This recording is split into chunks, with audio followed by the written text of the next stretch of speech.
Dr. Vishal Garg. I am a senior consultant gastroenterologist at Apollo Hospital Delhi and Apollo Hospital Noida. Today we will be talking about irritable bowel syndrome. Okay, so irritable bowel syndrome, if in brief we talk, what is irritable bowel syndrome? So irritable bowel syndrome basically is any feeling of pain in the abdomen which is not organic basis, for which we cannot assign a certain cause, like there is no swelling in the intestines or there is no swelling in the stomach. So any unassigned pain in the abdomen is what we call as irritable bowel syndrome. So if we take the textbook definition of irritable bowel syndrome, then the textbook definition of irritable bowel syndrome, which is a Rome 4 classification, which was published in 2016, which shows that a pain abdomen for 3 months in a year with any episode of pain in a week which is associated with any change in frequency of bowel movements or in the form or bowel movements is classified as irritable bowel syndrome. Now in simple terms, if we say if our pain changes with the bowel pattern, then we call it as irritable bowel syndrome. Now irritable bowel syndrome has been classified into 4 varieties. So first is the irritable bowel syndrome, which is the constipating variety. The second is the IBS, which is the diarrheal variety. The third is the mixed variety, in which the symptoms of diarrhea and constipation alternate with each other. And fourth is the unclassified type, where we cannot classify IBS into a particular group. Okay. So this is how we define irritable bowel syndrome. Now, what are the major symptoms which the patient will have in irritable bowel syndrome? The first major symptom which the patient will have will be pain. It is usually a dull aching kind of pain, with intermittently there may be severe episodes of pain which may cause all these issues. The pain is a poorly localized pain. Poorly localized pain means that it is spread diffusely across the abdomen. We may not be able to pinpoint a particular location of pain. However, sometimes the pain may present in a particular area, and intermittently on a constant dull aching pain we may have a severe pain in the abdomen also. Okay. Now, what are the other features with irritable bowel syndrome? The other features with irritable bowel syndrome are constipation. Now, if you go by the textbook definition of constipation, less than 2 to 3 spontaneous bowel movements per week is defined as constipation, but these are mostly Western guidelines. However, we usually ask 3 kinds of symptoms in patients with constipation. The first is we ask whether any unusual passage of hard or lumpy stools. What is the frequency of defecation, whether every 2 to 3 days you have to go and pass stool. Or the third problem, which is more common in irritable bowel, is the feeling of incomplete evacuation. Like immediately after the motion you feel that you have not cleared your bowel properly, that you still want to go to the stool. And this is sometimes also called as urgency of the stool. Like this is a very common symptom in irritable bowel. Like the moment we eat something, we have this urgent desire to go to the stool and pass the stool. So this increases the bowel movement sometimes. However, the patient feels constipated. They feel ki yes, I am also having constipation, but effectively it is the urgency which is happening. Now the second important cause in irritable bowel syndrome is important presentation is a diarrheal presentation, in which you have increased spontaneous bowel movements. You may have a fluidity in the stool, like your stool may become more liquid in the stool, or the frequency of passing stools increases, like you have to go 4, 5, 6 times, 7, 8 times in a day, or it is more watery in consistency as compared to the normal variety. Now the third variety, which is the unclassified type, is also very common, in which the symptoms of diarrhea and constipation may alternate with each other. One important variety which we have seen in India in a lot of patients is the bloating variety, which is not given in the textbook definition of irritable bowel syndrome. This bloating variety means that the patient usually feels bloated, postprandial fullness, bloating, जिसको आम भाषा में लोग बोलते हैं भारीपन, gas होना. This is another important variety of irritable bowel syndrome. Now, what are the diagnostic tests for irritable bowel syndrome? Unfortunately, we do not have any diagnostic test for irritable bowel syndrome. We can do tests to rule out other problems of the stomach and the digestive disorder. Like we can do an endoscopy, we can do a colonoscopy, that will rule out any inflammation in your stomach or in your large intestine. However, we have no test available to diagnose IBS.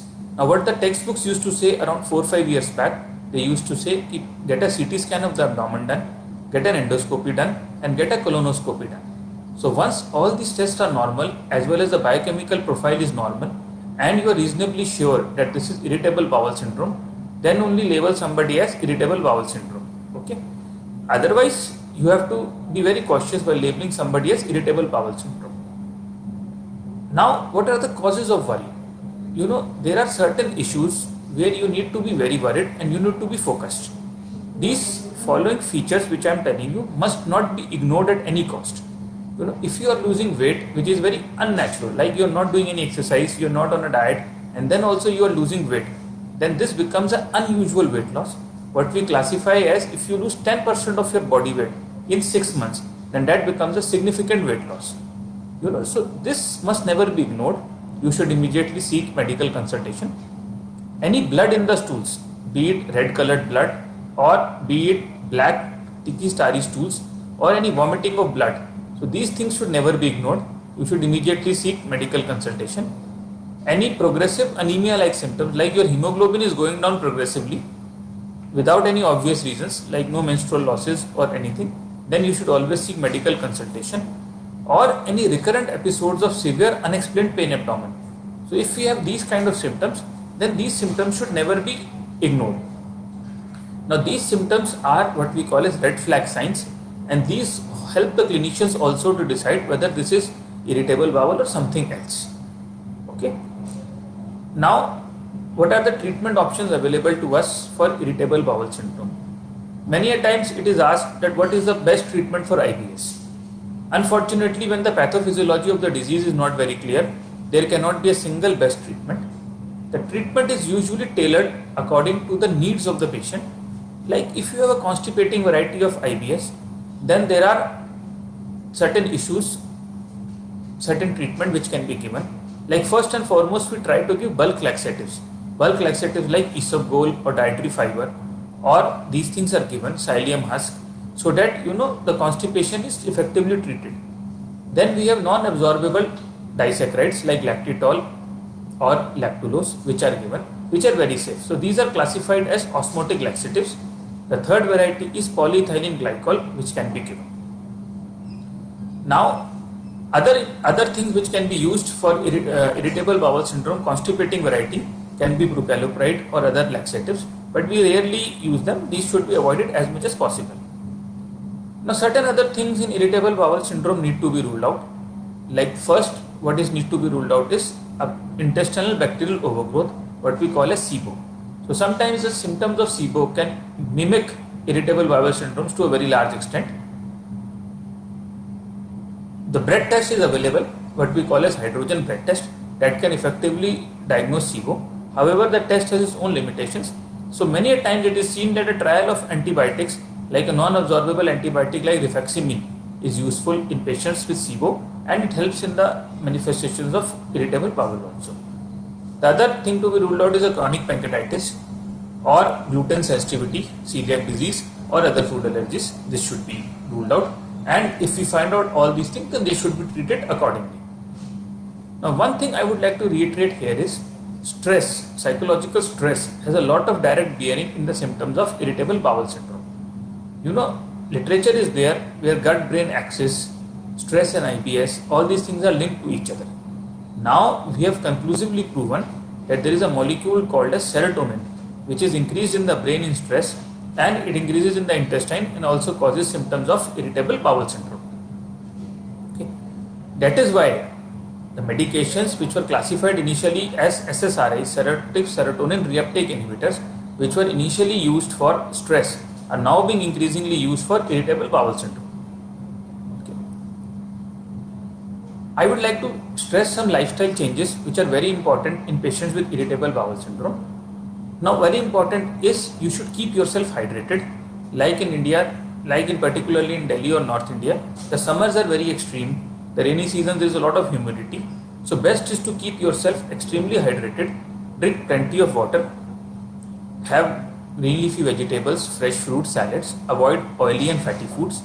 Certain foods are best avoided like legumes, like chana, dal, rajma, besan. Have a lot of insoluble fiber, so they will increase your bloating a lot in these patients. Okay, try to do regular exercise, do some yoga and meditation, and avoid your stress as much as possible. Okay, these are the basic things with which you can manage your irritable bowel syndrome. Thank you.